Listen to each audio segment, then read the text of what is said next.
+333, or hit me with where's Tiffany Dover if you can hear me properly. I'd appreciate it. Hang on, let me get my coffee.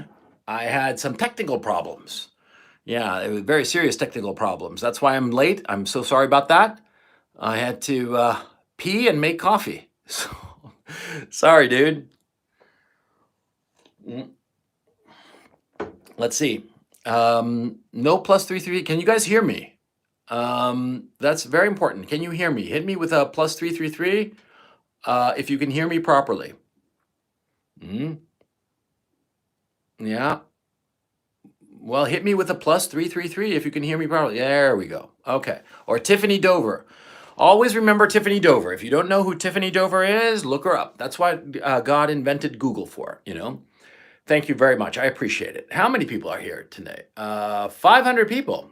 Wow. Oh, wow. A super chat. Thank you very much. Look, I'll be frank with you. I appreciate the super chats, but I'm not going to be able to read them because I got a lot of fish to fry. And I greatly appreciate it. And maybe what I'll do, I think I'll do this. I'll do like a special stream just to read the super chats and thank you all. That's very kind of you. But right now I've got like big fish to fry. As you know, a couple of days ago, I did a live stream on this channel. And to tell you the truth, what happened was that I was extremely frazzled when I did it. I did it on Thursday afternoon. It is Saturday as I'm recording this or doing this live stream. And on Thursday, I was just I was just really shocked because the events of the last couple of days had really overwhelmed me. Because in a 48-hour period, I had been kicked out of a hotel in the middle of a war. I'd made my way from Kiev to, out of the frying pan into the fire of Kharkov, where there was a raging battle and still is a raging battle between Ukrainian forces and Russian forces. And, on Wednesday morning, I arrived Tuesday morning, and I arrived, and as I walked away from the train station, it was like the last man on earth. There was nobody around. It was the most eerie feeling. And that was Tuesday morning, the day of my birthday, as a matter of fact, my 54th birthday. And then on, what was it, Wednesday around 1 p.m., I saw my first airstrike, which was quite a shock. It was an airstrike against a target in the city, in Kharkov. I saw it from my window. It was an incredible sight. And then later on that day, in the afternoon, some thugs came looking for me. Because what has happened is that over the past last weekend or so, a video I made went viral because a Russian channel repackaged some of the content and did a 6-minute video. And it went viral all over Russia, all over Ukraine and Poland. I mean, it really went around the world. Apparently, it was even shown in South America and whatnot, And so yeah, all of a sudden I was a viral sensation. And the weird thing about being a viral sensation is that you have no idea that it's happening. Okay, I mean, everybody else is like, "Oh my God, this video is going viral," but you're sort of like at the eye of the hurricane. You have no idea because, of course, in my own case, I don't read or speak Russian, and so I had no idea about this video. And yeah, everybody's saying that it just went viral and all the rest of it, millions of views and what have you. Very flattering, but it didn't affect me at all. No, it's just this random thing that happened to somebody else practically, although everybody looks at me now because of this video. Anyway, the point is that because of this video, that was not critical of Ukraine. I insist, I have never been critical or disrespectful towards Ukraine or the Ukrainian people or the Ukrainian armed forces. But I gave a realistic assessment of what was going on. And this realistic assessment really pissed off a lot of people. A lot of people in Ukraine and a lot of people who are quite shady. Let's put it like that. And so on Wednesday, some individuals came looking for me at my home. And they banged on my door quite a bit. They really, really wanted me, apparently. But by sheer luck, I wasn't there. And because of this, and I was warned by people there, and because of it, I have gone underground. I'm in a new location. It's a safe location. The great good fortune I have is that my children are not with me, which breaks my heart. It completely shatters me not to be with my children. I miss them so much, and you have no idea how much I miss them. And whenever I think about them, I feel really low. Mm. But the great good thing is that they are far from me. They are very safe, and so these goons will not, ever find them. And that is a blessing. Because these goons are the kinds of people who would do horrifying things to small children, which is what I have. My children are 7 and 9. This is not a great secret, and it doesn't really matter what their age is, other than the fact that to emphasize that they are innocent children, and these mad dogs of the Zelensky regime would be happy to inflict horrifying things on them, because that's the kind of individuals that they are. They are mad dogs. I have always stood apart from Ukrainian politics. I have always considered myself a guest in Ukraine, and therefore, like a good guest, I think it's wrong for me to interfere in the internal politics of the country, let alone interfere, even have an opinion. Because quite frankly, I am a guest. And so for me to be spouting off some opinion or other would be completely wrong. I mean, I don't go to your house and tell you how to, fix the furniture in your house. No, that's your business. And if you invite me to your home, I am thankful to you, but I will never say a word about what I think of your furniture or decor, because that is your business, not mine. And that's how I've always felt insofar as politics, whenever I live in a city, in a country rather, that I'm not a citizen of.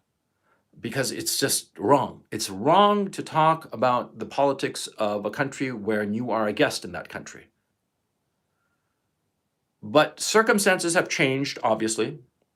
And quite frankly, the fact that I was clearly targeted by government goons because of a realistic assessment of the military and political situation of Ukraine versus Russia at that time, that because of this realistic assessment, that clearly meant no offense to the Ukrainian people, the Ukrainian government, the Ukrainian nation, or the Ukrainian armed forces. Because of this realistic, even-handed assessment, goons that, quite frankly, are either members of the government or aligned with the government, because as I will show you, the government, the regime of Zelensky, the current president of Ukraine, well, he has aligned himself with goons, with militiamen, with literal neo-Nazis. And when I say literal neo-Nazis, I'm not like one of these liberals in the United States or Europe who says that everybody's a Nazi, who says that, call me by my pronouns, or, I'll call you a Nazi. No. I'm talking about real neo-Nazis. I'm talking about men, individuals who are fascists, and proud of it, and say so. That's the thing that people don't seem to understand. See, the real Nazis, the real neo-Nazis, the real fascists, they don't have a problem telling you right to your face that they are neo-Nazis, they are fascists, and they have no problem whatsoever carrying out the most brutal repression if they see fit, if they think that you are not on their side. And I am telling you, over the last 2 days, I have seen videos, I have seen reports, first-hand accounts, verified accounts of the most despicable acts that these fascist militias have carried out. And I suppose that in my own case, I kept my head in the sand because I kept insisting, I'm a guest, I should be a good guest, a polite guest, and never say anything and never stick my nose in anybody else's business. But if these people decide to stick their nose into my business, come to my home, to find me, to take me away, and perhaps do God knows what to me. I mean, killing me would be, frankly, the least of it, because these are animals, and I have seen the videos of them carrying out the most grotesque tortures and executions on people who did not agree with them, on people who thought different as they did. And these are the people who are aligned with the Zelensky regime. You have to understand that when you support Zelensky, you are supporting actual neo-Nazis, actual fascists, actual torturers, murderers, thieves, thugs. And don't give me this stuff that, oh, you're a Putin apologist then. Oh, you're against Zelensky, so you must be a Putin apologist. Fuck you. I don't apologize for anybody. Anybody else's business is their business. But when I see evil, I have to point it out. And if that, by simply pointing out the evil of these people, that makes me a Putin apologist, fine. Yeah, fine. I will ignore your criticism if you call me a Putin apologist. You know why? Because I will realize that you who called me a Putin apologist for pointing out the evil of the Zelensky regime and its militias and thugs, you are allied to that fascism, that torture, that murder, that thievery, that thuggishness. So you go ahead and call me a Putin apologist if you see fit. But that will only confirm to me that you are as despicable as these fascists. And I'm going to tell you something. I know a little bit about fascism. I lived under the government, the regime of Augusto Pinochet in Chile. And I am telling you that these people, the Azov Battalion and the other militias that are aligned with the Zelensky regime, frankly, they make Pinochet look like, the paradigm of democracy, for crying out loud. They make him look like a Boy Scout. And I lived in the Pinochet regime. I saw it up close and personal, and I know what I'm talking about. These thugs of the Zelensky regime are just despicable. They are beyond the pale. And I'm going to say something else. It's not an issue that they came looking for me. That's not the issue. The issue is the things that they have done. The things that they have done are despicable. And I'm going to talk about those things that they have done in this live stream. I'm going to talk about specifics, first and last names of their victims, and the things that these pigs have done. But I'm also going to talk about Zelensky, who this man really is. Zelensky is a puppet. And those of you who don't understand this, those who think that he is an actual president with actual power, you are naive. You are naive, or you are blind, or you are part of the cabal that knows perfectly well that he's a puppet, and you are pushing a narrative for your masters, for the people who pay you to lie.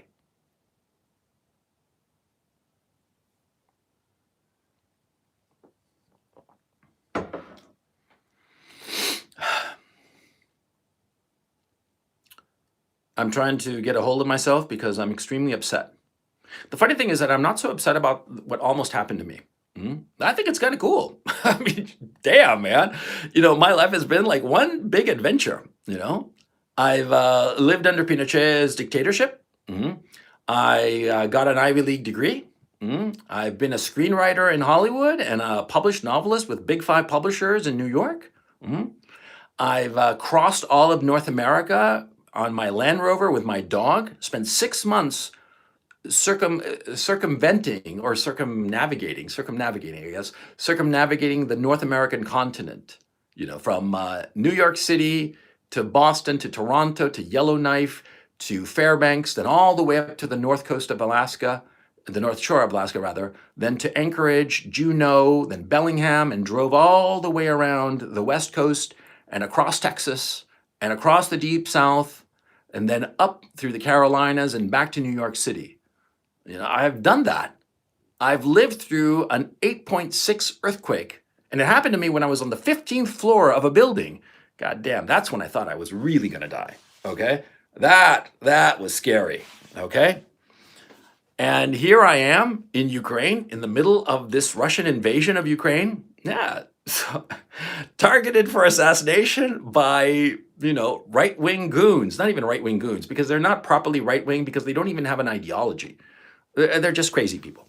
They are just crazy people, and you have to understand what has happened. And it's going to take some explaining on my part. And so I urge you to be patient and understand that this has a lot of nuance. It is not Putin bad, Zelensky good. No, because life is not like that. You have to be an adult. I mean, what have I said in all of my CRP content? That you have to be an adult and you have to understand that everything has nuance, everything has complexity. And the fact of the matter is that there are no good guys and bad guys. There are simply people with interests and priorities and goals who try to achieve them as best they can. And sometimes they use noble methods, and sometimes they use methods that are low and despicable. And that's the truth. There are no good guys and bad guys. Everybody thinks of himself as a good guy. Yeah. I mean, I'm sure that Hitler thought he was a great guy. Yeah. Stalin too. Pol Pot must have thought that he was just a saint come down to earth, for crying out loud. All of these people thought they were good people. Everyone thinks that he's a good person. And in fact, many times, many people who seem to be evil turn out to be quite good. And other people who seem to be quite good on closer examination turn out to be despicable, low, evil, wrong. And you have to point it out. But you cannot reduce everyone to this black hats and white hats nonsense. You have to be an adult. You have to be nuanced. You have to dig in and understand a situation. How am I doing, by the way? There was a little thing on my phone, an alert that might have thrown me off. So hit me with a Tiffany Dover if everything is copacetic. I'd appreciate it. Let me just set myself up here. Everything copacetic? Tiffany Dover, great. Tiffany Dover. And if you guys don't know who Tiffany Dover is, please look her up. She's a victim of a despicable act, as far as I'm concerned. Also, another thing. If I wink out, I'm going to try to get back on the stream. It's not that my building got bombed, okay? What happened was that the internet went on the fritz momentarily, okay? And if I go out definitively, do not think the worst. I appreciate so many of the kind words that people have said to me. I truly do.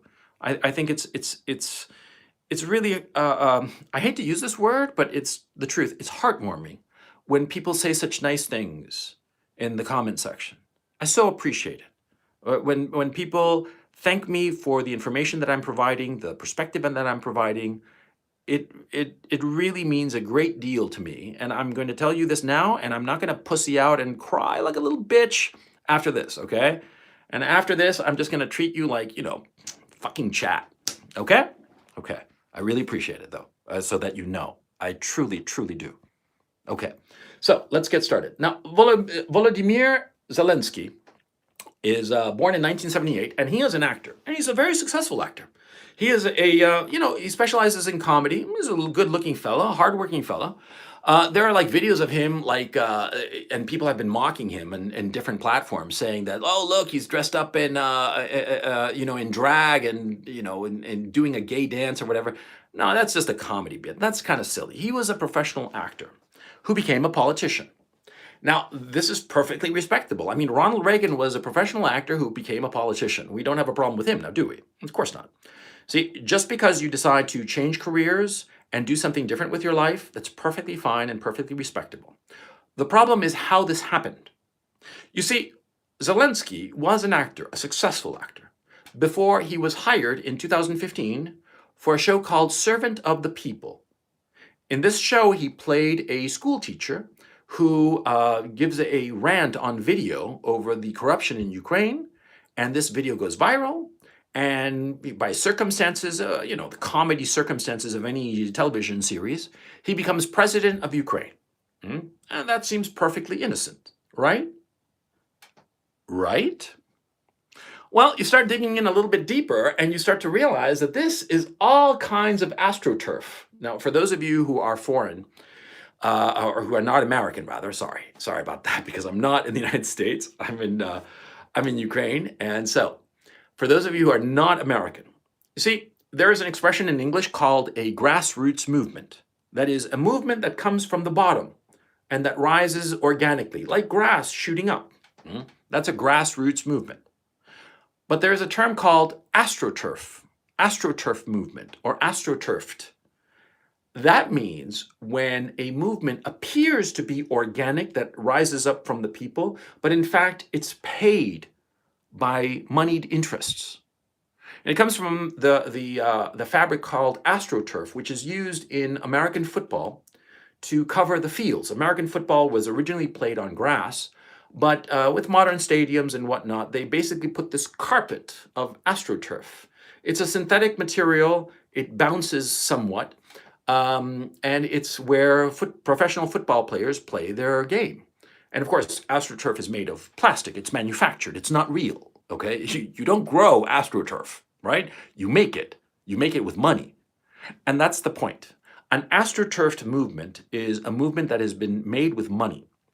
Now, the person who made Zelensky, the person who is his puppeteer, who pulls the strings on his life, on his existence, his political career, who has appointed all of the members of his cabinet, or has not appointed them, but he has been the one to decide who are the members of Zelensky's cabinet, is a man that you have probably never heard of. His name is Igor Kolomoisky.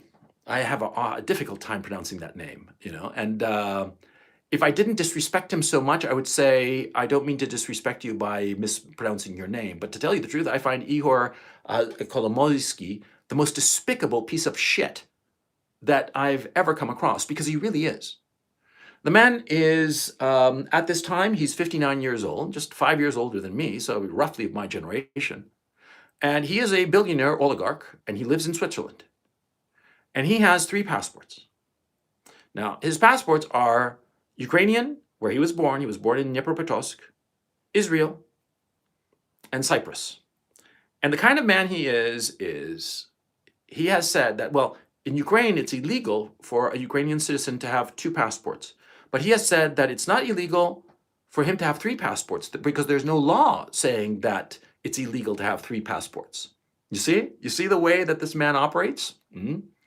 He goes by the letter of the law, even as it completely violates the spirit of the law. And in fact, in his business dealings, he has used physical violence. He has, on his payroll, militias, goons, thugs, and this is a known fact. This is not me making something up. This is known. He is the man who has bankrolled the so-called Azov Battalion. The Azov Battalion, right now, as we are speaking, is fighting a fight to the death with the Russian army in the port of Mariupol. I think, I can't pronounce these names. I am so sorry. But they are fighting a battle to the death there, and you can look it up. You don't have to take my word for it. By the way, nothing that I say, don't take my word for it. If you don't believe anything that I tell you, look it up yourself in Google. It's right there in Google. It's right there in Wikipedia. What I'm going to tell you about Kolomoisky is right on his Wikipedia entry. And by the way, if I were you, I'd go to his Wikipedia entry ASAP and archive it. Because pretty soon, as more scrutiny befalls him, he's going to have his people, the people that a rich man always surrounds himself with, his little stooges, his little suck-ups, his little bootlickers. He'll have his bootlickers wipe away everything on his Wikipedia page. And the man is rich enough that he can probably get in touch with the Wikipedia people and have some sort of lock put on his Wikipedia page and scrub it away and make it all nice and shiny and clean. But the guy is dirty as a shit-stained mattress. I'll tell you that right now. Dirt that can never be rubbed away. He started out as an engineer, and with the collapse of the Soviet Union, he made his fortune, basically by strong-arming, literally strong-arming, business opponents and other people to amass his fortune, which is in the billions. Now, Ihor Kolomoisky, as I said in the previous stream, and a lot of the material here I'm kind of repeating from the previous stream, but I'm going to add a lot.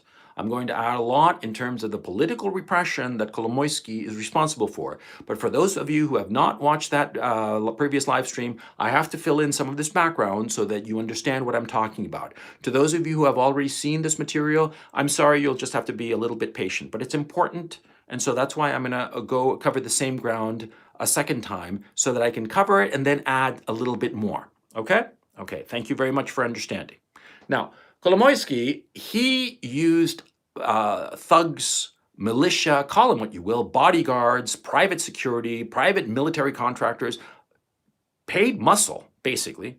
He used it to advance his business interests. because he's the kind of man who does not believe in playing fair. He does not believe in civil society. He does not believe in the rule of law. He believes in the law of survival of the fittest, but beyond that, it's, you know, the might, the right of might. The more strength you have, the more muscle you have, paid though it may be, the more you can get. And he has used this muscle very effectively to become an extremely rich individual. He's stolen his money. I mean, it's all stolen.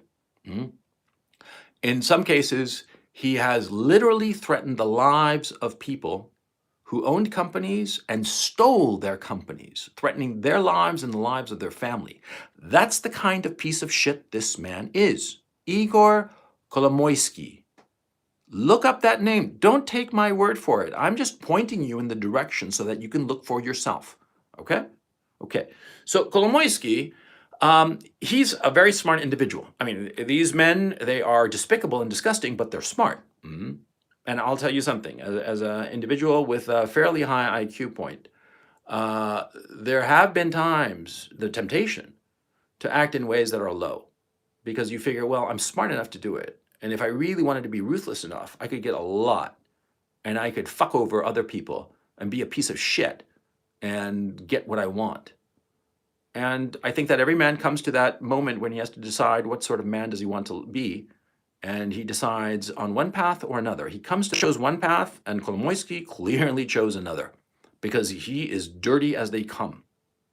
But of course, he is an incredibly intelligent man, and as all intelligent men, and I can confess that the same has happened to me, he is a man of extraordinary vanity, and he believes that he should have more power, because the power he has is not enough. And he ran for president in 2014. He set up his own party, ran for president, and failed. He got something like 2.5% of the vote, of the national vote of Ukraine. And so what did he do after 2014? Very simple. He set up his own scheme to puppeteer somebody into the presidency. And it was a very clever scheme. And you're going to see as I describe it that it was a scheme. You see, Kolomoisky owns 1+1 Media, which is a very large media conglomerate in Ukraine. It has television channels and all the rest of it. And so he, or his people, created a show, Servant of the People, as I mentioned before. Servant of the People was a comedy program about a school teacher, as I said, who, in desperation and anger at the corruption in Ukraine, which is endemic and which is caused by men like Kolomoisky, because they exploit this corruption and make it grow even larger. Corruption is a cancer, and this man is a cancer cell on the soul of Ukraine. Anyway, the television show Servant of the People, Kolomoisky, or his company, produced it. They produced it, and of course, Kolomoisky, who owns a number of different enterprises, he astroturfed the show. He made sure that it got all the right media attention, that there was lots of advertisement for it and all the rest of it. And he personally chose Zelensky to be the main character, the presidential character, the school teacher who becomes president. And in the plot of this television show, the president in the television show, he wants Ukraine to join the European Union and NATO. Now, this is really odd. Why, this TV show and why that obsession? Well, because you see, Kolomoisky is a man who hates Russia. He hates it with a passion. For long ethnic ancestral reasons that are too complicated to explain in this video, he hates Russia, and he's made that very, very explicit.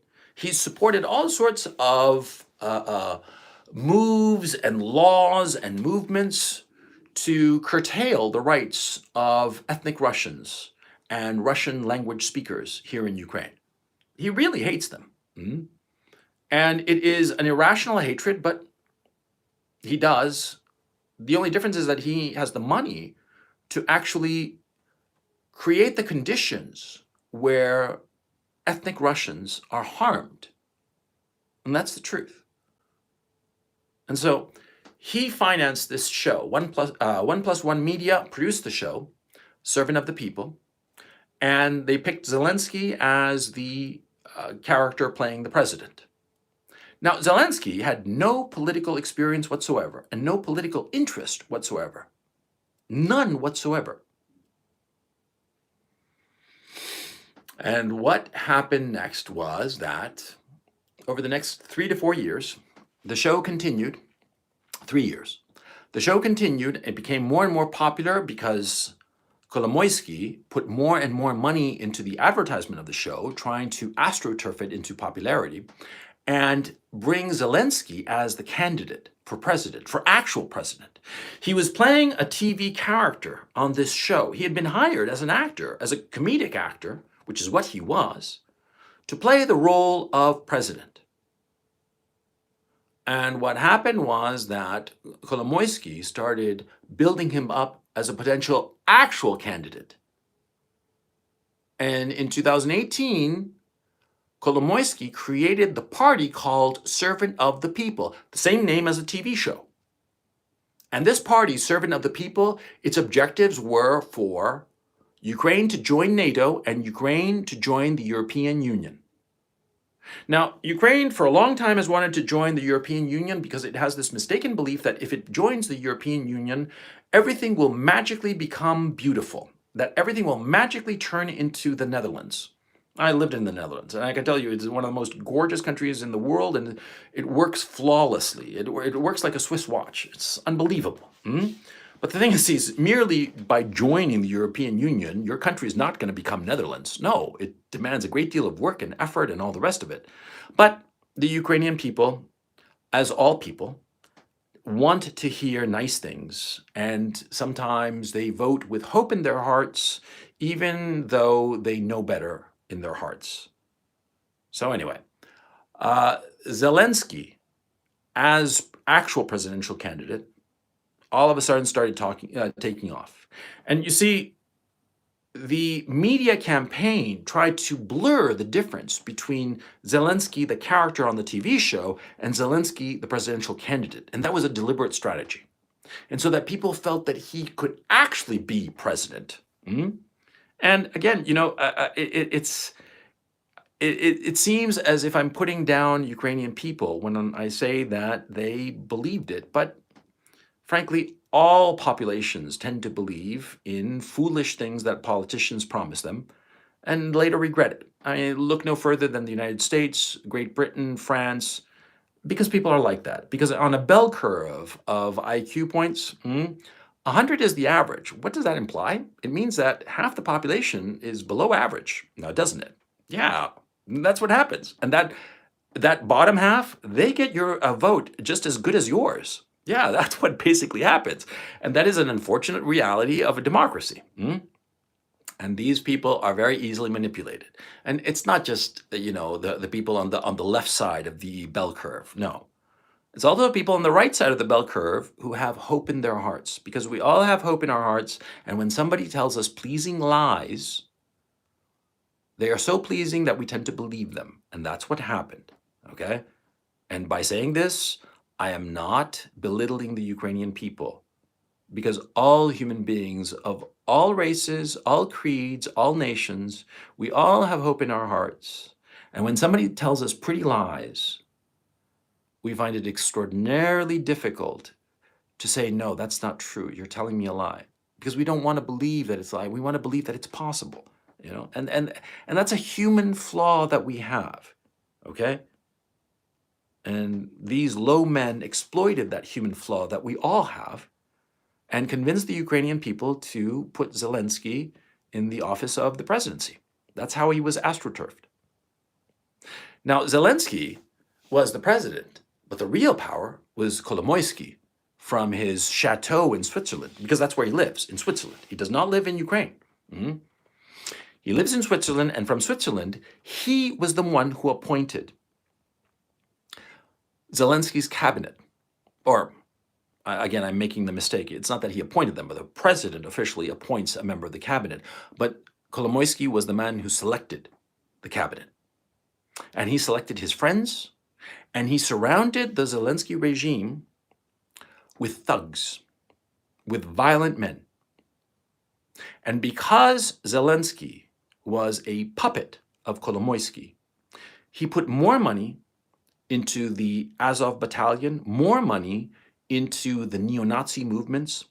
And this is the bizarre thing. You see, Kolomoisky, Zelensky, and roughly 2/3 of Zelensky's cabinet are Jewish.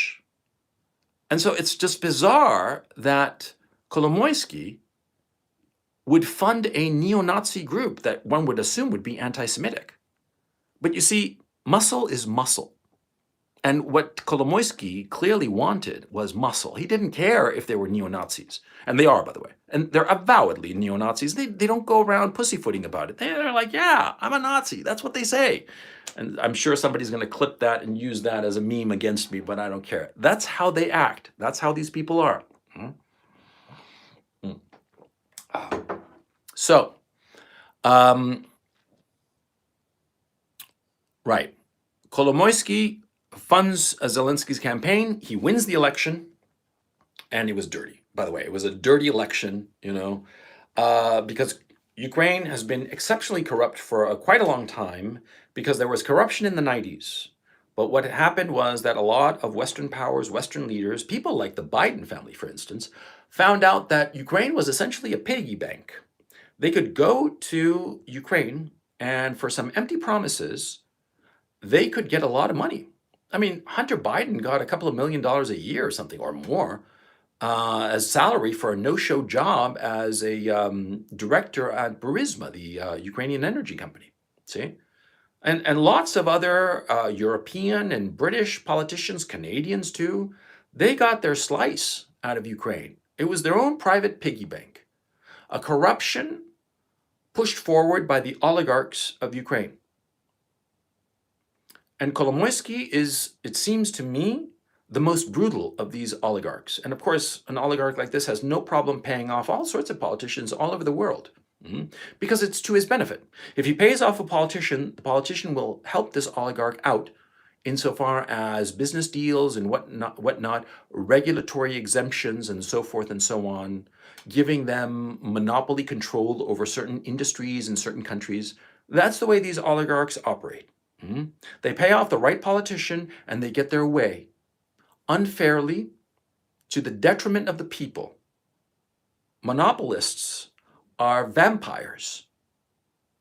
Oligarchs are vampires. And don't give me this bullshit, like Warren Buffett. He's such a nice man. No, he's not. He's a piece of shit. Warren Buffett, yes.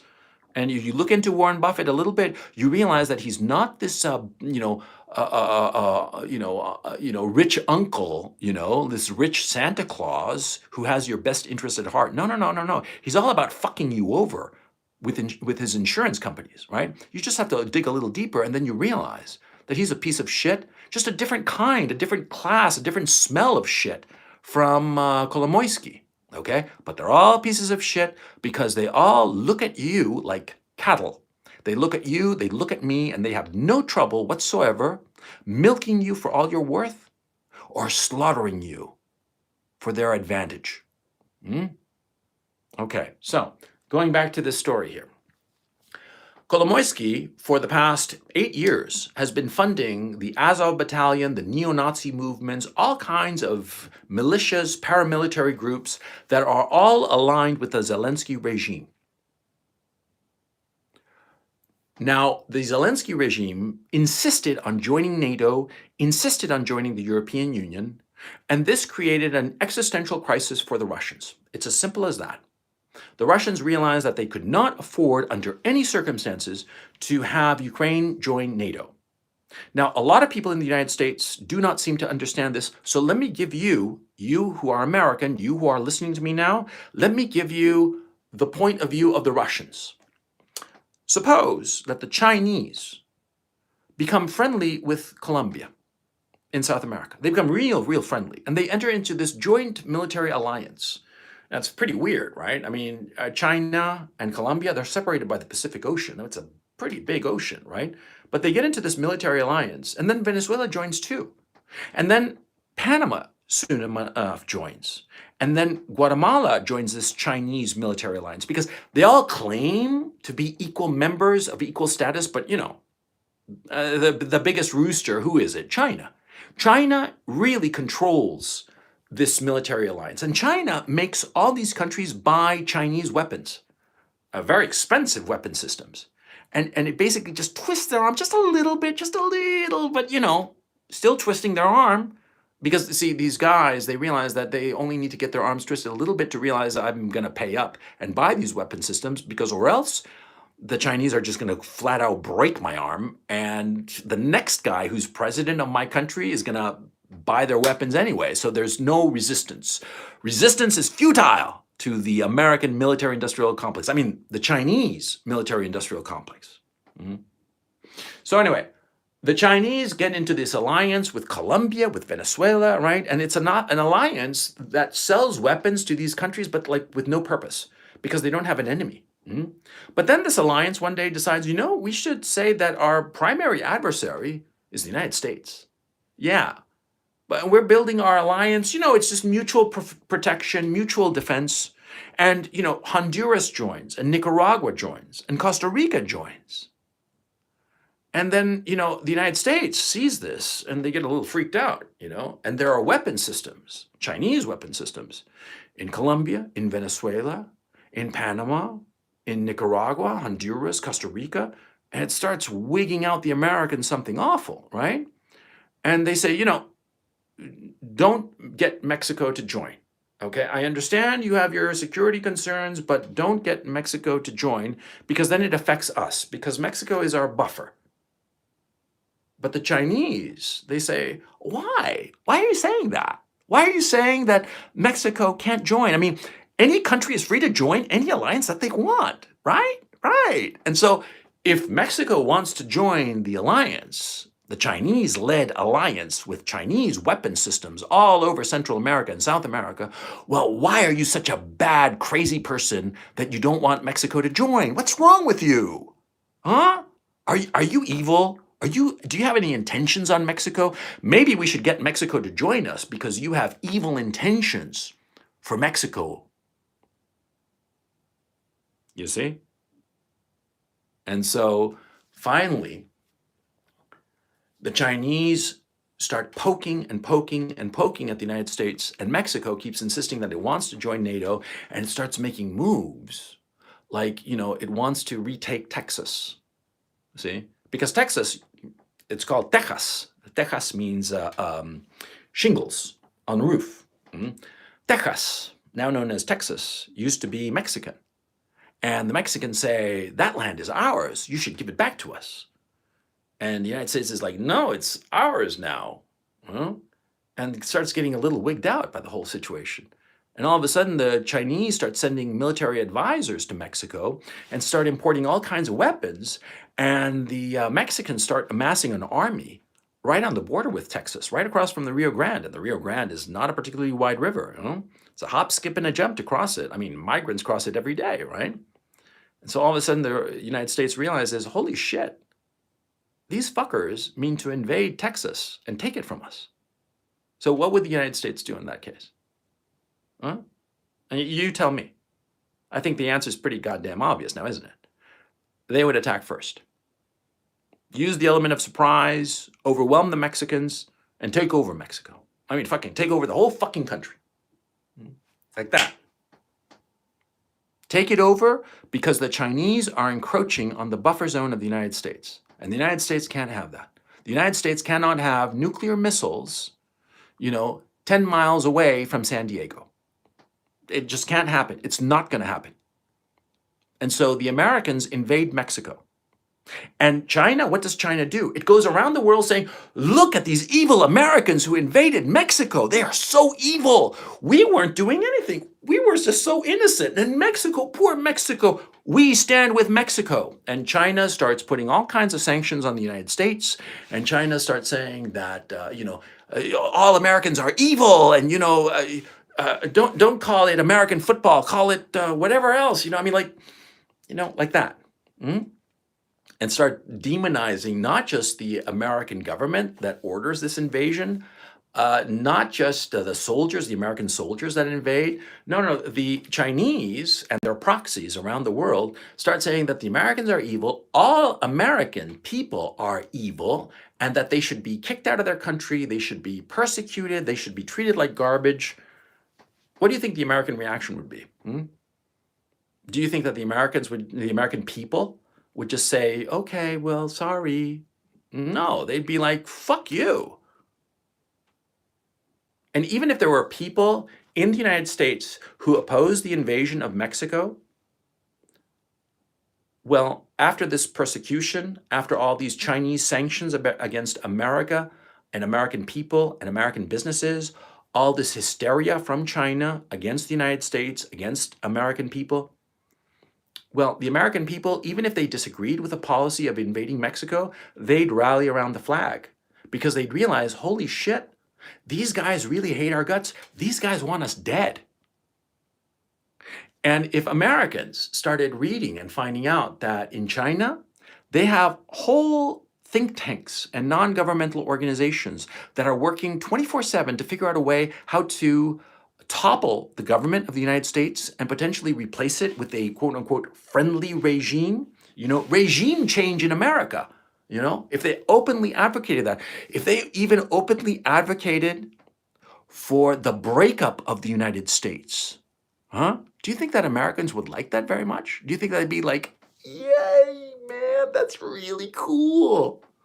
Do you honestly think that, that the United States would be like so happy to think that the Chinese want to just, go into America and break it up into maybe 3 or 4 countries, and they wanted to deindustrialize it so that the Chinese could go into America, deindustrialize America, and take all their natural resources for their own companies, their own factories, their own industries.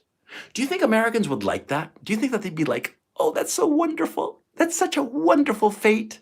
Do you think? Think, motherfucker. Come on. People in the United States would be outraged, justifiably so. So you see what's happening. Do you understand what's happening here? What's happening in Ukraine is a tragedy. War is obviously always a tragedy. Innocent people die. Innocent people die and cities are destroyed, and it's horrible. I'm not denying that, on the contrary. And what is happening to Ukraine is horrible. It's horrible by any measure. And I'm right in the middle of it, so I know what the fuck I'm talking about, motherfucker. It's horrible. But did it just happen just because? I mean, I've given you this metaphor, or this analogy rather, with Mexico encroaching on the United States. And perhaps now you understand the situation. For the Russians, this is existential. They will fight to the last man to conquer Ukraine. Conquer, capture it, whatever you want to call it. They are going to capture the whole country, and they will die to the very last man to conquer it. Because for them, it's existential. Because they will never allow NATO and its weapon systems to be in Ukraine threatening Russia. And from their point of view, it is, do or die now. For America, it's no big deal. It's like Ukraine. It's fuck all, far away, right? But the Americans don't seem to understand this, or their arrogance or hubris, or the other possibility is that they are being manipulated by certain interests that do not have the well-being of the American people in mind. They don't have the best interest of the Ukrainian people in mind even. No.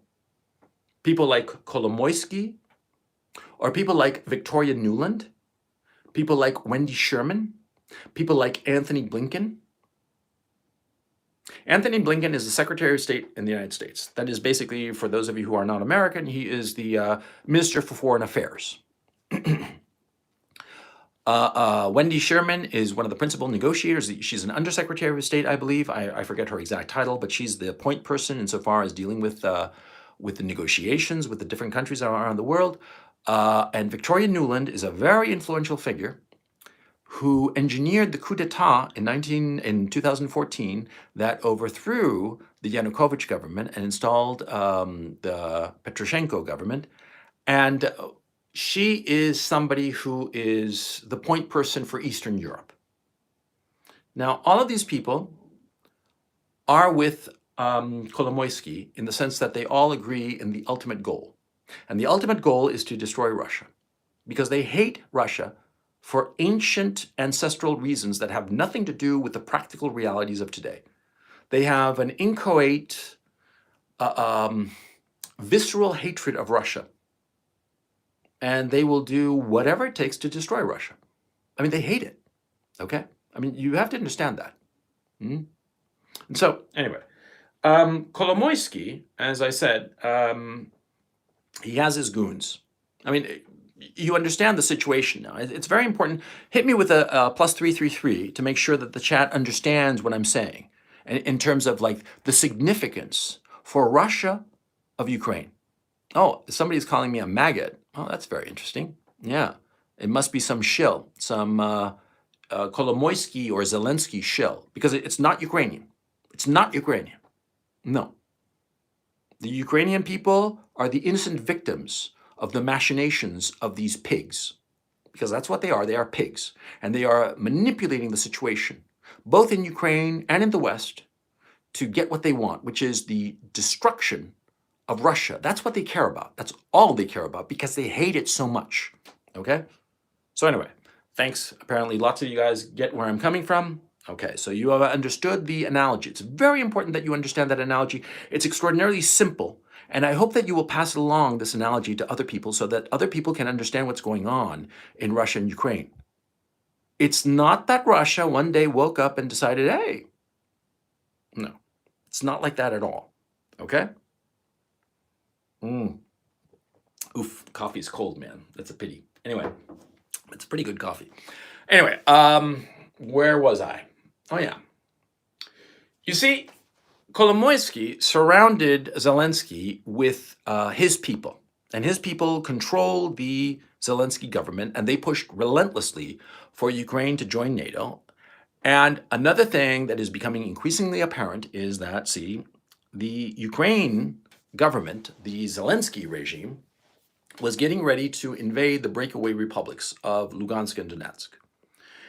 And how do we know this? Well, because as I'm speaking to you now, the Russians are about to capture between 45,000 and 60,000 Ukrainian soldiers who are positioned in the far eastern Ukraine. And they are positioned there, the bulk of the fighters of the Ukrainian army, because they were about to they were about to launch an invasion of those two breakaway republics. And quite simply, the Russians beat them to the punch. That's basically what happened. The Ukrainians had amassed their army. And remember when the Americans kept saying that, oh, you know, Russia is amassing its troops on the border. Russia is amassing its troop on the border. What does it want to do? Why is it doing that? What's up with what's going on with that? Projection. It's simple as that. They were projecting, see? Because it was the Ukrainians under American guidance. Because don't give me this bullshit that Kolomoisky, who puppeteers Zelensky.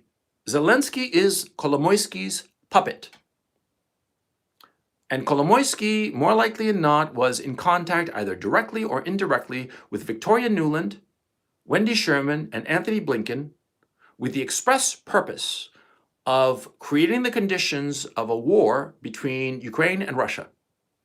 And they goaded the Ukrainian people into thinking that they could stand up to Russia.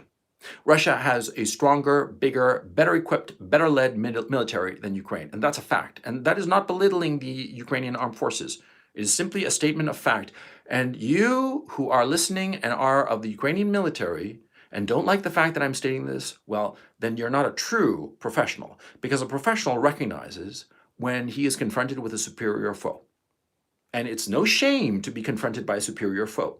There are men who are smarter than I am, more talented than I am, better looking than I am, though not many. There's always somebody better. There's always somebody better. And it hurts our pride perhaps sometimes, but we have to be realistic. And the Russian army, as it is led today, as it is equipped today, it's stronger, better led, better equipped. Simple as that. And so the Ukrainians decided that they were going to goad the Russians. invade these breakaway republics that they were breaking away because the Russians had been fomenting it and financing it. There's no question about that. And I'm not denying that. The Russians were doing this deliberately so that there would always be, something burning in Ukraine, which would prevent automatically Ukraine from joining NATO. Because NATO's rules stipulate that no nation can join it if it is currently involved in either a domestic or foreign crisis, insofar as war or ongoing strife is concerned. Mhm. And this relentless little grind that was happening in the Donetsk and Lugansk People's Republics, well, that was financed and arranged by the Russians precisely so that it would disqualify Ukraine from ever joining NATO. But why would the Russians need to do this? Well, because they don't want Ukraine to join NATO, because they don't want NATO weapons, NATO potentially nuclear weapons, right on their front yard. In 1962, John Kennedy almost went to nuclear war with the Soviet Union because of the missiles, the nuclear missiles that were parked on Cuba. It's the same goddamn thing, okay? It's exactly the same thing. And so the Russians would not tolerate it. And finally they realized, look, these Ukrainians, they're goaded by the Americans, they're goaded by NATO and the European Union, and they are going to launch an invasion of Lugansk and Donetsk. So what do we do about it? We beat them to the punch. We go first. We go first and we'll be the bad guys. Fine, we'll be the bad guys, but see, if we don't do this, we're dead. This is existential for us. So we go it and we take the bad publicity, we take the sanctions, we take whatever they throw at us. Because if we don't have a neutral Ukraine, at least neutral, if we don't have a neutral Ukraine, we're dead. Because they're going to have nuclear weapons right in front of our door. And they can carry out a first strike and destroy our entire nation. And you can say that the United States has no such intention, then why are think tanks talking about regime change in Russia and breaking up Russia into 4 or 5 or even 8, 9 separate countries, balkanize it? Why are these think tanks doing that? Riddle me this, Batman. What's up with that? Because a lot of people, for ethnic and religious reasons, hate Russia and they want to see it destroyed. That's the reason. And very few people like talking about it, but that's the truth. And I have no dog in this, I don't have any dog in this fight. Hell, I'm Chilean and Roman Catholic, man. I mean, as far removed from this shit as you can possibly get, for crying out loud. I mean, I'm practically a Martian insofar as this conflict is concerned. And therefore, I can look at it and say what's really going on. And it's this bizarre ethnic hatred for Russia that is fueling this bullshit. Because on top of that, the Russians don't have any designs for Europe for 2 reasons. Number one, they're not interested particularly in Europe. And number 2, they have been swatted aside by Europe economically and culturally for so long that the Russians have turned to China and they have discovered a very enthusiastic partner. And the Russians are realizing that their future lies with China, not with the West.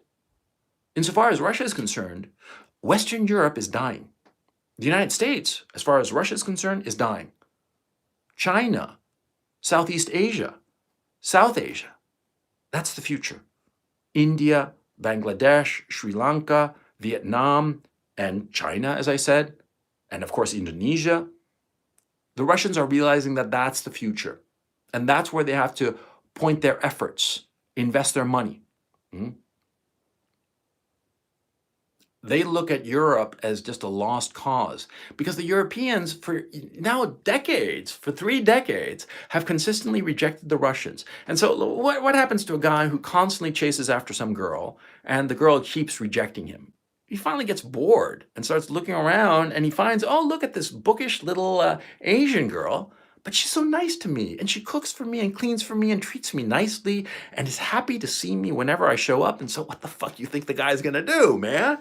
He's gonna blow off the cheerleader who kept, sticking her nose up and like walking away from him. He's gonna blow her off and go with the bookish little Asian chick who turns out to be sexy as hell. That's what's going on with Russia. Russia is not interested in conquering Poland or some bullshit like that. They just want to have a Western bulwark, a neutral zone. Belarus, Ukraine, they'd really like it if Estonia and Latvia and Lithuania stopped being part of NATO and just went back to their neutral status as before. Oh, you're welcome. Thank you for the super chat, and I'll thank the super chatters, and thanks very much. That's very kind of you. I lost a train of thought. Okay, future super chats, I'm kind of gonna ignore you because when I like acknowledge you and it's very kind of you, it sort of like throws me off. Okay, so anyway, what the hell was I saying? And yeah, god damn it, look at me, man. I'm going bald as fuck. Bald as an egg, motherfucker. Damn, man. I thought I'd hold on to my hair. Oh well, even the Mona Lisa is falling apart. You know what I'm saying? Anyway, before getting thrown off my thing, I was saying that the Russians no longer care about Western Europe. They don't. They have no interest in Poland or what have you. They don't care. They are looking to Asia because they see that Asia is the future. And they have recognized, especially over the last few years, especially since 2014, with the implementation of all these sanctions and this demonization of Russia, the Russians have realized that they have no future with Western Europe or the United States or Canada or Australia or New Zealand. Their future lies with Asia. They have discovered a very enthusiastic partner. They are pivoting in that direction. They're happy. They don't need the bullshit of the West. And they certainly don't need NATO right on their doorstep in Ukraine. And so that's why they invaded. And so let's turn to Kolomoisky. Kolomoisky, has been egging on this whole thing. I mean, like I said, he is the puppeteer behind Zelensky. Kolomoisky is the man who controls Zelensky up until now. Now, here is the part where I'm going to go into some slight speculation. Now, you can take it or leave it as you see fit. But you see, up until this war, it was very clear that Zelensky was Kolomoisky's plaything, his toy, his puppet, call him what you will. Because Zelensky has no political experience, no executive experience. I mean, come on, he's literally an actor. And he knows how to act, he knows a good PR moment and all that bullshit, but he does not know how to lead, he does not know how to organize a government, he does not have any kind of executive experience. All of that was provided by Kolomoisky. He was the real power behind the whole thing, okay? Now, the war started. And it caught everybody by surprise. It caught me by surprise, man. I flew into fucking Kiev the day before the fucking invasion, man. What the fuck, man? Jesus Christ. But anyway, caught everybody by surprise. And word is, it even caught the Russian hierarchy by surprise. Only a very, very small group of people, like literally less than a handful, less than 5 people, including Putin, knew what was coming. And Putin sprung this on his top tier people, and they were like, what the fuck? Okay, the boss says so, we do it. And they did it, and they're winning. Bottom line, the Russians are winning. This is one of the most successful invasions in military history. It really is. Okay, successful in the minimization of loss of life, successful in the amount of territory gained in the amount of time that we're discussing. Ukraine is a country of some 606,000 square kilometers, slightly smaller than Texas. And in 1 week, the Russians, a little over a week, the Russians have captured, well, no, now we're talking 10 days. The Russians have captured roughly 40% of the country.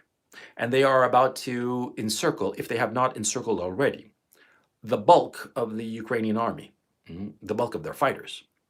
And those that once they've encircled them, that's over for those fighters. They can't be resupplied, so they are going to starve, or what will more likely happen, they will simply surrender, or they will melt away into the civilian population, or some of them will fight and fight to the death. And the Russians are clearly prepared for any one of those 3 eventualities, or frankly, all 3 is going to happen, because some are going to desert, some are going to surrender, and some are going to fight to the death. That's the way things are, of course, especially when you're talking about an army of minimum 45,000 men, and there are even estimates as high as 100,000, but that seems a little excessive. The entire Ukrainian army is about 250,000 men. The Russians is over like 1.5 million or something like that. So anyway, insofar as the military achievement is concerned, they're winning. They're winning decisively, and their strategy has been very, very simple. They advance, and when they hit any resistance, hard resistance, they surround that resistance. and they wait it out. They wait it out and start turning up the heat. What? Because that's their strategy. It's called the cauldron. They hit an obstacle, envelop it, and once it's completely enveloped, then they just turn up the heat. That's where the name cauldron comes from. Yeah? It's extremely effective. Okay? And so, anyway, the Russians are winning. Once they capture this army, it's over. Militarily, it's over. Okay? And here we come to the great problem. You see, it is clear at this time that Kolomoisky and Zelensky himself have lost control of their own government. Okay? And why am I saying this? Or how am I? It's very simple. You see, Kolomoisky is a gangster. And that's what he is. He is a gangster no different from, Meyer Lansky or Bugsy Siegel, but certainly not as romantic. He's just ruthless and bloody and disgusting and despicable. He's a fucking pig. And he has funded the neo-Nazis, the Azov battalion, all the rest of these people. Now, he has funded them, and they are goons. They are thugs. And what is clear is that with this invasion, the more sensible people, the more executive people, the more moderate people have been shoved aside as the situation has very clearly deteriorated. Because the Ukrainians, and I've said this many times before, the Ukrainians are winning the war on Twitter. They are winning the PR battle. They are winning the war of public relations. But the Russians are winning the actual war, the war on the ground. And at the end of the day, only one of those two actually counts. Now, doesn't it?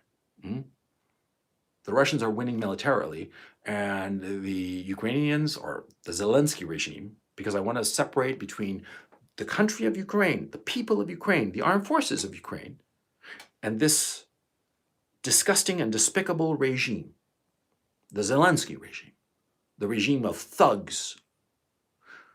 During the time of Zelensky, of course, not by order of Zelensky, but order of Kolomoisky,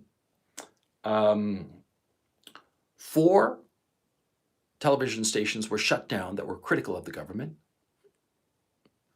Journalists have been persecuted, and a couple have disappeared, and nobody knows what's happened to them. Even lawmakers have been intimidated with physical violence.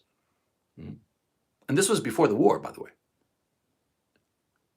And graft and corruption and theft of state funds gone through the roof. The amount of money that has gone out of Ukraine to pay off foreign politicians in Washington, politicians in London, politicians in Brussels, off the charts. They have spent so much goddamn money. It's unbelievable. Do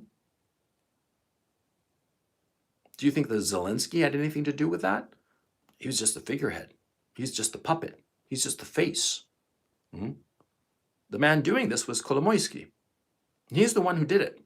He's been paying off European politicians, American politicians. I mean, come on, we all know what's going on with the Biden family. They are corrupt as sin, for crying out loud.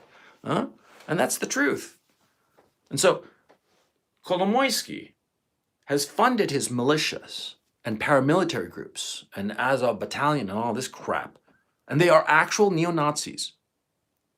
And when Vladimir Putin said that he was going to invade Ukraine to accomplish 2 things, the demilitarization of Ukraine, that is, turn it into a neutral state, and the denazification of Ukraine, this is what he meant. Because Kolomoisky, Jewish though he is, he doesn't care if he has fascist muscle. All he cares about is having muscle.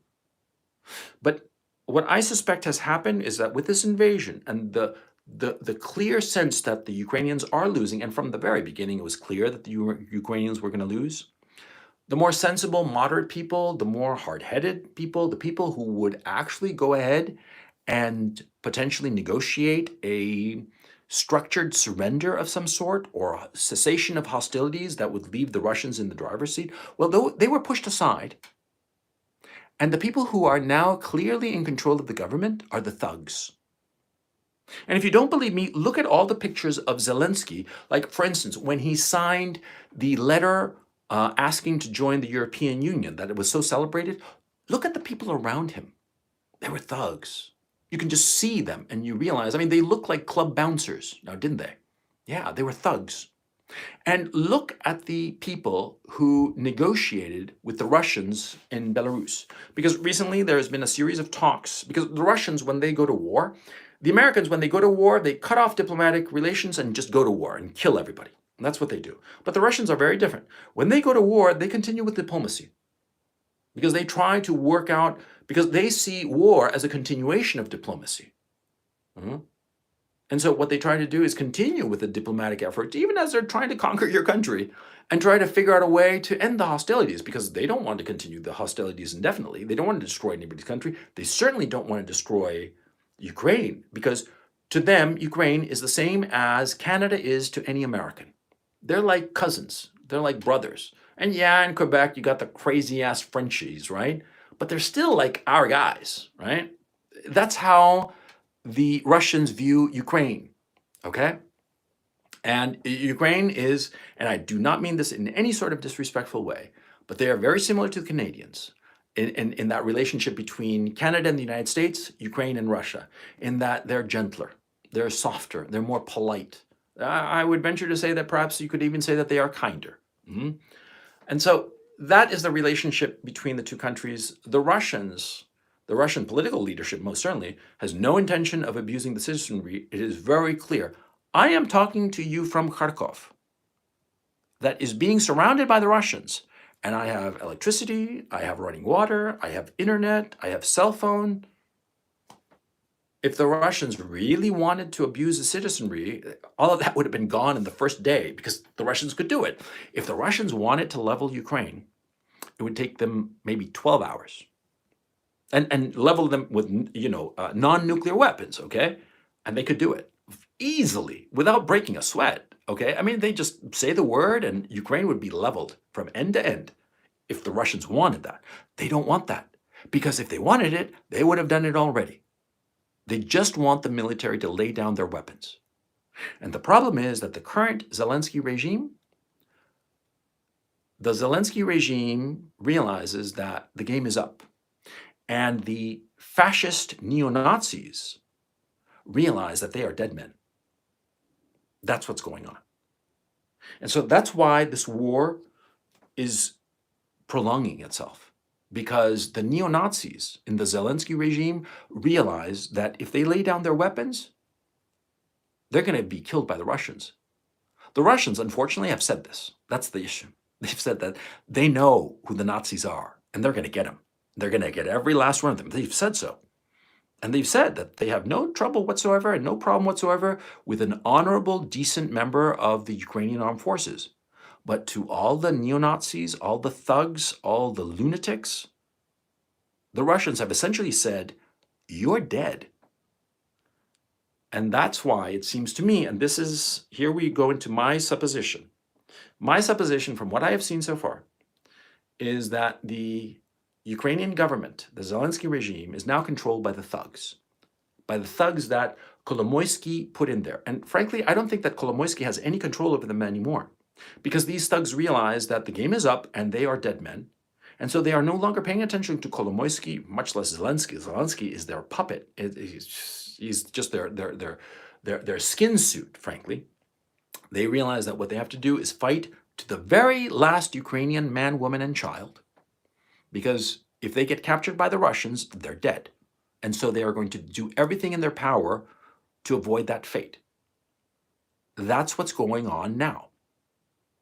And that is why every day, the Ukrainians, or let me phrase it, the Zelensky regime creates a situation that will lead to a foreign policy disaster for the Russians, like yesterday, or the day before yesterday, or yesterday. I'm getting the days mixed up, because it's been fucking intense. I'll tell you that right now. I mean, no kidding. It's been intense as all get out, man. It's a fucking war, man. Look, parentheses here. The death of people is tragic. I'm not saying that at all. I'm not denying that at all. But the whole thing is very exciting, man. I'm not going to lie.